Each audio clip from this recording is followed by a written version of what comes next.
OCD, siku ile ungeniacha nisalimie hapa nisingerudi. Sasa nimerudi. Na usikilize. Tashughulika na wewe, tashughulika na bosi wako, kwa sababu nyie ni miongoni mwa watu mnaohusika kuharibu sana nchi hii. Na nitakufundisha kushughulika na wewe katika aina ya kukufundisha. Kwa sababu wakati mwingine mnakuwa mnaharibu sana. Na unaharibu mpaka unaharibia na watoto wako. Nchi hii tunataka tuijenge iwe sehemu bora hata kwa ajili ya watoto wako na wajukuu zako. Kwa sababu hawa mnaotaka kuwabeba na kuwatetea hawabebeki. Nchi imeisha washinda. Miaka 63 wamechoka, hawabebeki. Sasa ndugu zangu, watu wa Mbarali, katiba yetu hii hapa, ibara ya 8 inasema hivi: Jamhuri ya Muungano wa Tanzania ni nchi inayofuata misingi ya kidemokrasia na haki ya kijamii. Kwa hiyo wananchi ndio msingi wa mamlaka yote, na serikali itapata madaraka na mamlaka yake yote kutoka kwa wananchi kwa mujibu wa katiba hii. B. Lengo kuu la serikali itakuwa ni ustawi wa wananchi. C. Serikali itawajibika kwa wananchi. Na D. Wananchi watashiriki katika shughuli za serikali yao kwa mujibu wa masharti ya katiba hii. Sasa tuanze na namba 1. Inasema hivi: msingi wa mamlaka na madaraka yote ni wananchi. Kwamba nyie, huyu OCD, mamlaka ulionayo ni wananchi hao. Ndio wamekaimisha kwa. Na lengo la serikali itakuwa ni ustawi wa watu, ustawi wa wananchi. Kustawi maana yake nini? Kukufanya uwe na maisha bora zaidi. Ndio maana ya ustawi. Na D, serikali itawajibika kwa wananchi. Kwamba wananchi wakisema tunaenda kushoto, serikali inapaswa kwenda kushoto, kwa sababu wenye nchi wamesema hivyo.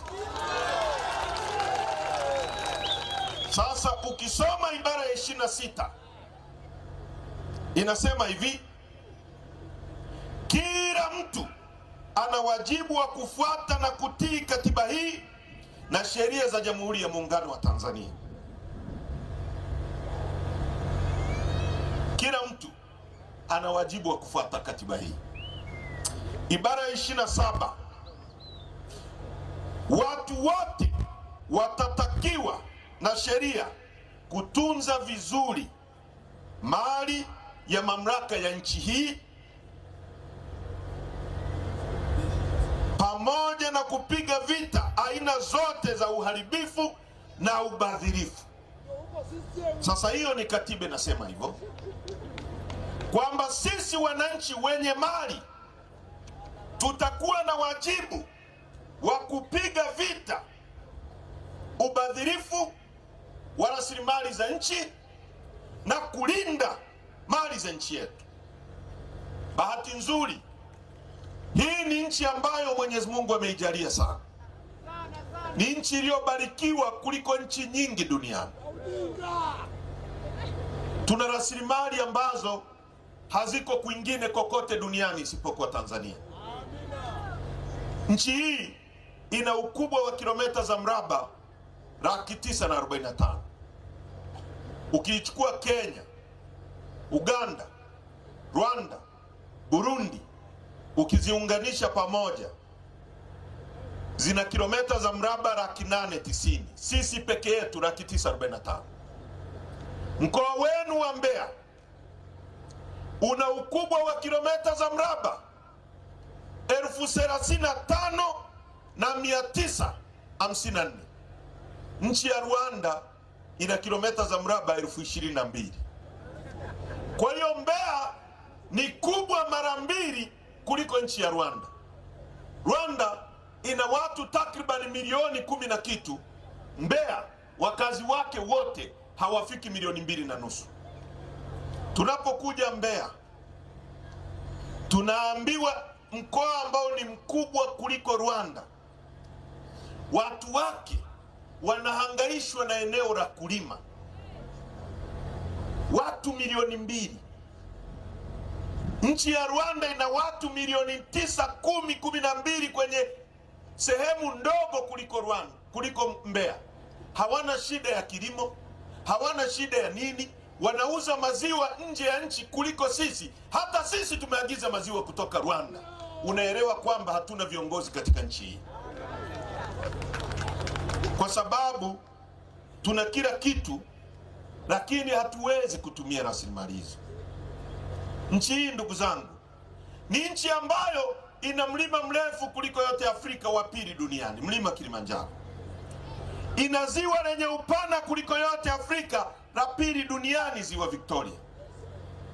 Ina madini yanaitwa Tanzanite, yanapatikana Mererani, Arusha. Hayapatikani kwingine kokote duniani isipokuwa Tanzania. Na madini ya Tanzanite yanatoka hapa.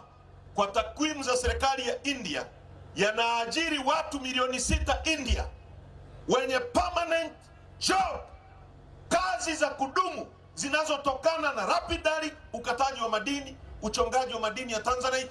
Na India ndio nchi inayouza madini ya Tanzanite kuliko nchi nyingine yoyote duniani. Madini yanatoka Tanzania. Watoto wenu wanakwenda shuleni, wanafundishwa panzi yana miguu mingapi. Wahindi wanafundisha watoto wao namna ya kuchimba Tanzanite yenu ikawatajirishe wao. Nyie mnabaki mnasoma madudu kwenye shule zenu. Tuna madini yanaitwa nickel na cobalt, yanatumika kutengeneza injini za ndege na betri za simu, yanapatikana Kabanga. Ni nchi ya 3 kwa kuwa na dhahabu nyingi duniani.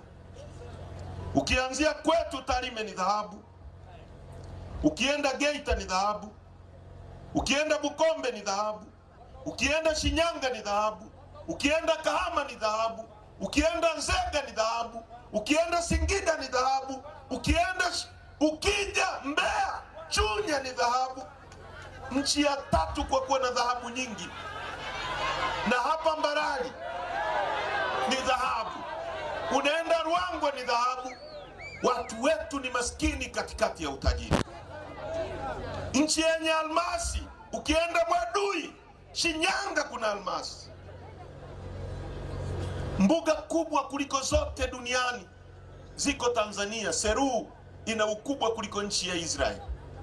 Mbuga zetu, ukichukua mbuga ya wanyama ya Serengeti, Ngorongoro, Katavi, Manyara, Seru, ukiziunganisha pamoja zina ukubwa kuliko nchi ya Rwanda na Burundi ukizikombai. Mbuga zetu ni bora duniani. Tuna maji, tuna ardhi, tuna kila kitu kinachohitajika. Ukienda hapa Rudewa, Njombe, kuna chuma, mlima unaitwa Mchuchuma, mlima wa chuma. Alafu Mungu alivyotupenda akatuwekea na mlima wa pili unaitwa Liganga, akaweka makaa ya mawe. Makaa ya mawe yanatumika kuzalisha umeme wa kuyeyusha chuma. Alafu mchanga wa kusafisha chuma akauweka hapo Iringa. Chuma chetu tunaweza kuchimba miaka 100 hakijaisha, kiko Tanzania. Ukienda Mtwara, tulikuwa Mtwara, na ndicho kilichosababisha wamemkamata Lissu na kumpa kesi ya uhaini. Nitazungumza. Ukienda Mtwara unakuta gesi futi za ujazo trilioni 54.5. Gesi tunaweza kutumia maelfu kwa maelfu ya miaka. Tuna bahari ambayo ina urefu wa kilomita 1600 kutoka Mtwara mpaka Tanga, na tuna nautical maili 200 kuingia ndani. Tumebarikiwa kila kitu. Niliwahi kumsikia rais wa Brazili anasema Mungu ni Mbrazili kwa jinsi alivyowapendelea. Nikasema huyu hajui Tanzania. Inawezekana Mungu ni Mtanzania. Hakuna nchi nyingine yoyote duniani iliyopendelewa kama sisi. Ukienda pale Mpiji, Dar es Salaam, maji yaliyoko chini ya ardhi ya nchi yetu wamesema wakiyatoboa nchi hii, tazama, ni nchi ya 3 kwa kuwa na maji mengi baridi, maji bora kwenye dunia hii. Watu wetu ni maskini katikati ya utajiri. Miaka 63 baada ya uhuru wa nchi yetu, tunazungumza kuhusu matundu ya choo shuleni, tunazungumza kuhusu madawati. Watu wanafikiria wasafirishe watu wao wawapeleke mwezini, ikitokea vita ya dunia wawe na uwezo wa kuchukua watu wao wawaokoe kutoka dunia hii. Sisi nchi tulizokuwa nazo zimetuacha. Korea wamepigana vita ya wenyewe kwa wenyewe, Korea Kaskazini na Korea Kusini, mwaka 55, vita iliyoua watu milioni 6. Miundombinu yote ikaisha, Korea ikaanza. Watu walikuwa na shida Korea, walikuwa na kula mizizi ya miti na matawi ya miti. Leo ukiona simu ya Samsung ni Korea, ukiona TV ni Korea, ukiona speaker ni Korea, ukiona gari inaitwa Hyundai ni Korea. Sisi hatuwezi kutengeneza hata njiti ya kutolea nyama kwenye meno miaka 63 baada ya uhuru.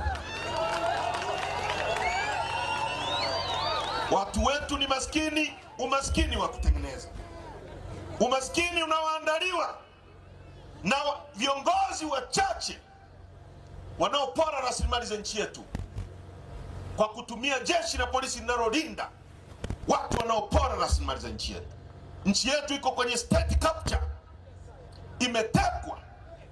Utawala umetekwa na watu wachache, unatesa watu wengi. Ndio maana tunapotoka kuzungumza wanataka kutumaliza, wanatutengenezea ajali, wanataka watuue, wanataka watufunge. Hapa kwenu, jirani yenu Kituro hapa, kuna bustani ya Mungu ambao wazungu wanatoka, haiko kwingine kokote duniani, ni hapa kwenu. Wazungu wanakuja hapa kuangalia hiyo bustani, na kama ingekuwa imeendelezwa vizuri, eneo lenu la Mbarali na nini, imetangazwa hiyo bustani, kungekuwa na viwanja vya ndege vikubwa hapa, wazungu wangetua kwa mamilioni, mngekuwa na maisha mazuri.